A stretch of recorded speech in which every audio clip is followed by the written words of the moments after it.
And really, our ability to enforce that is pretty limited. Hi, Aziz. We're doing a change of show here. But we're on time, guys.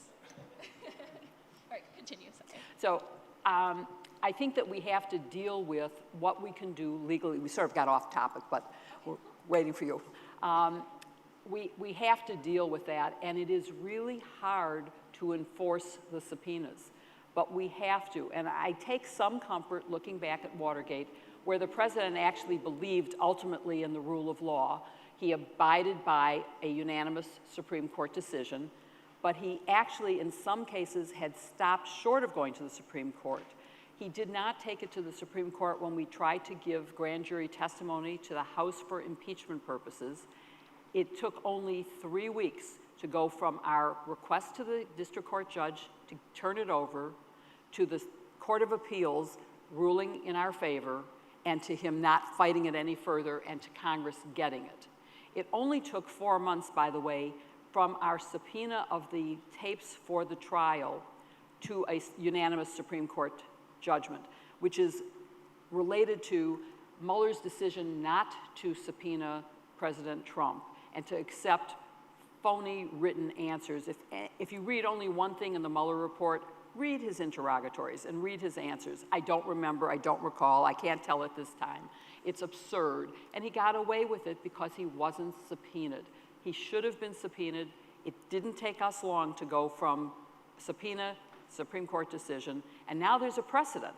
Now that precedent was for documents, not for testimony, but I think the result would be the same even in this particular Supreme Court.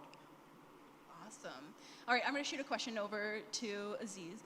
What framework do we have in place constitutionally to punish some high-level criminality that may or may not be happening right now? So the Constitution anticipates two mechanisms at a very minimum. It anticipates impeachment, which requires a majority vote in the House, supermajority in the Senate, but it also envisages criminal prosecution. So the impeachment clauses themselves refer to the possibility of criminal prosecution. The big question, and it's one that the Justice Department took a position on before this investigation, and that Mueller said that he felt bound by, was whether a sitting president can be indicted during their term in office, right? So the question of criminality being punished through a criminal prosecution, even for a president, is not an if question, it's a when question. Awesome. All right, well, we've talked a lot about impeachment as well. What are the pros and cons of impeachment? Can I just go back first to Yeah, indictment? sure. Because during Watergate, we did debate indicting the president. We had overwhelming evidence, as exists here as well. It's not a question of criminal culpability. It's not a question of guilt. It's a question of whether there is anything that bars indicting a sitting president. I do not see anything in the Constitution that says that. It says that there is an alternative method, which is impeachment, and that's a political process. It doesn't prohibit indictment.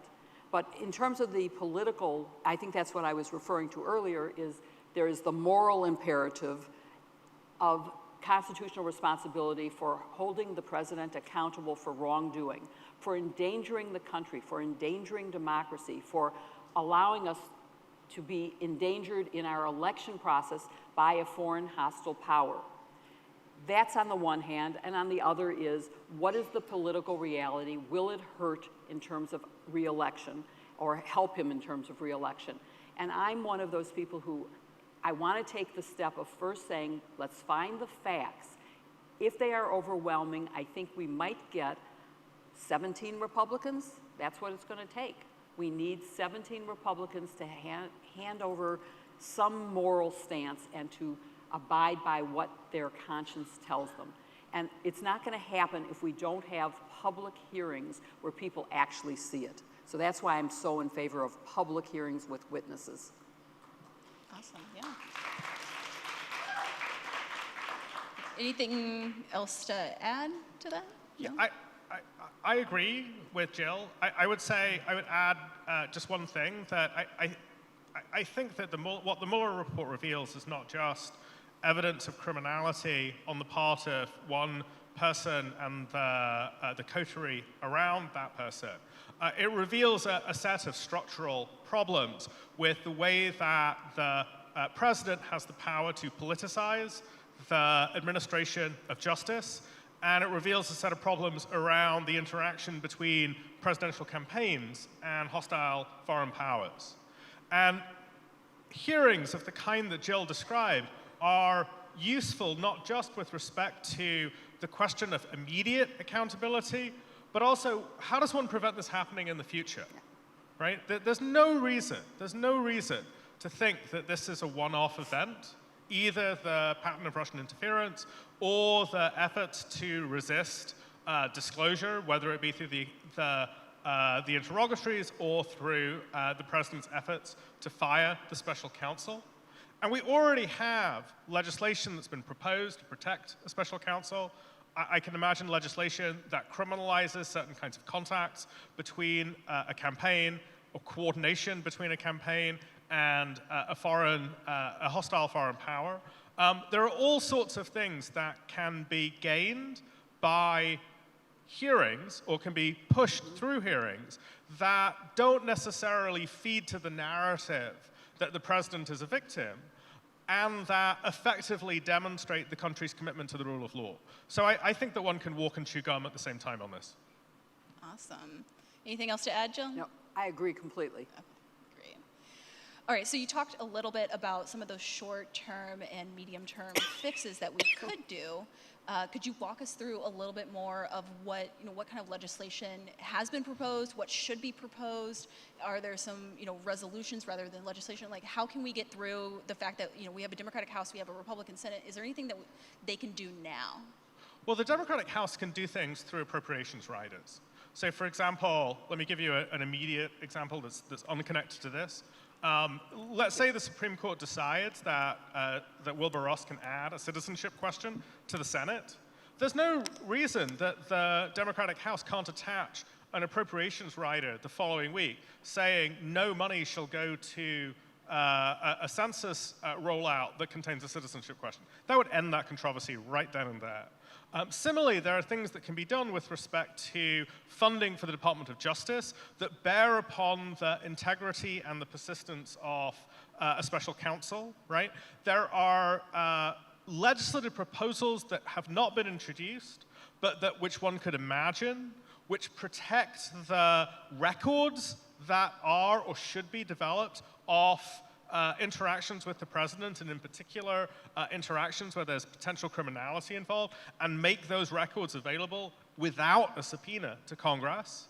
And then, as I said, there's very easily imaginable expansions to the Foreign Agents Registration Act, or FARA, which would extend and strengthen the prohibitions on even the kind of Keystone Cops efforts at collusion that we see documented in the Mueller report between the Trump campaign and the Russian government.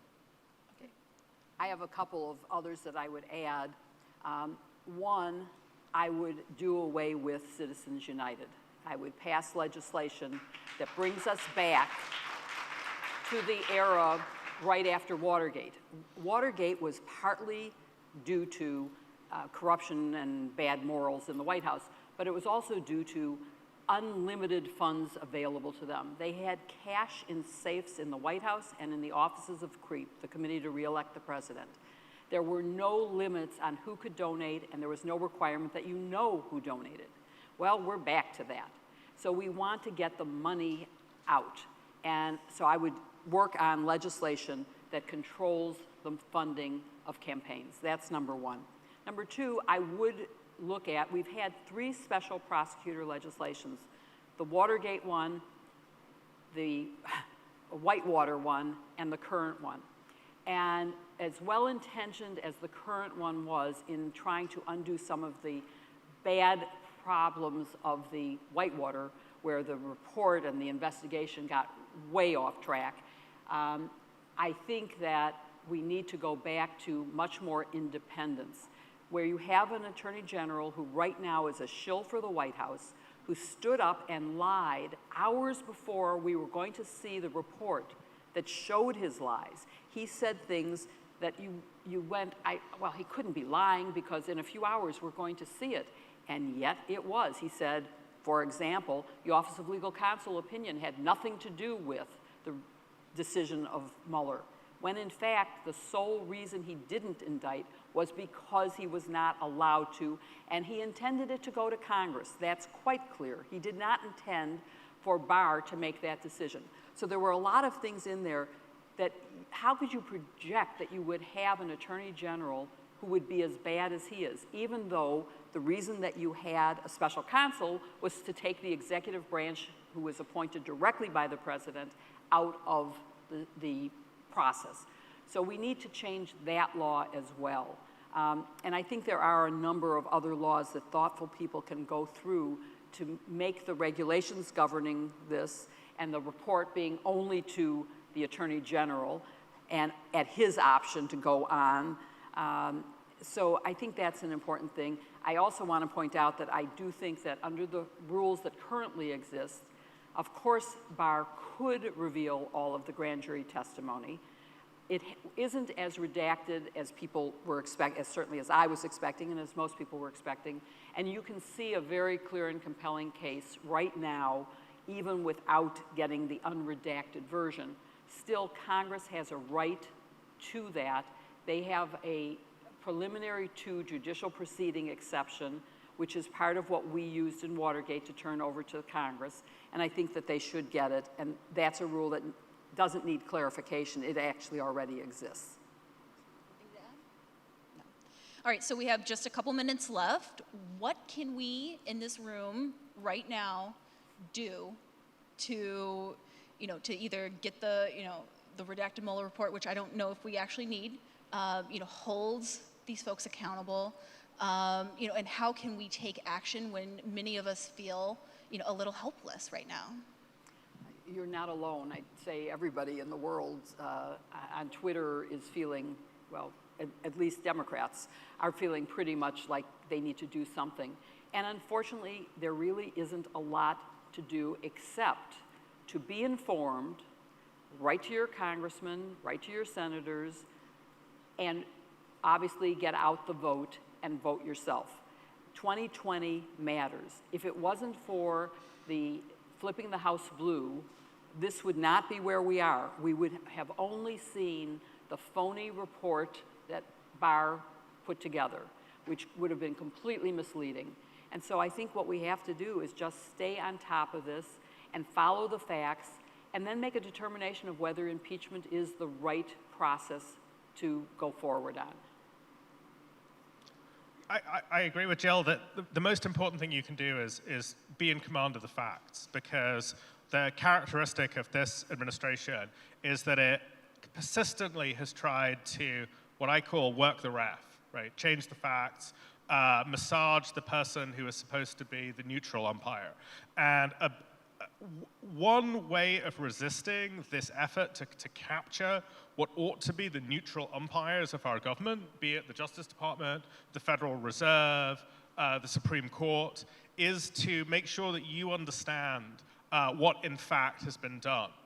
And here I just want to echo what Jill said about how unimportant the redactions are. It is very clear that the report, as redacted, sets forth both criminal offenses, there's at least 2 clear instances of obstruction of justice, and clear impeachable offenses. What matters is not those facts, although one has to insist that they be facts, but what one does with them now. Mm-hmm. Awesome. All right, we're out of time, so thank you both very much. All right, we're done. Thank Thanks. you. So he's not female, but he is handsome. So we'll let him speak.